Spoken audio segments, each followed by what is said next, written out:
अच्छा प्रश्न। स्तूप में बुद्ध का प्रत्यक्ष चित्रण यानी मूर्ति या पेंटिंग प्रारंभिक समय में नहीं किया जाता था। इसके पीछे कारण और विकास इस प्रकार है। ओम। स्तूप में बुद्ध का चित्रण। क्रमिक संख्या 1।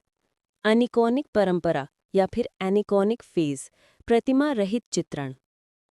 प्रारंभिक बौद्ध कला जैसे मौर्य और शुंग काल में बुद्ध को मानव रूप में नहीं दिखाया गया। उन्हें केवल प्रतीकों के माध्यम से दर्शाया जाता था, जैसे धर्मचक्र, बुद्ध का उपदेश यानी सारनाथ का पहला प्रवचन। खाली सिंहासन, बुद्ध की उपस्थिति का संकेत। बोधि वृक्ष, बुद्ध का ज्ञान प्राप्त करना। पद चिन्ह या फिर फुटप्रिंट्स, बुद्ध के धरती पर चलने का प्रतीक। स्तूप स्वयं, बुद्ध की समाधि और महापरिनिर्वाण। क्रमिक संख्या 2। आइकॉनिक परंपरा या फिर आइकॉनिक फेज, प्रत्यक्ष चित्रण। कुषाण काल, विशेषकर कनिष्क के समय बुद्ध को प्रत्यक्ष रूप में दर्शाना शुरू हुआ। अब बुद्ध की मूर्तियां बनाई जाने लगीं। 2 प्रमुख शैली विकसित हुईं।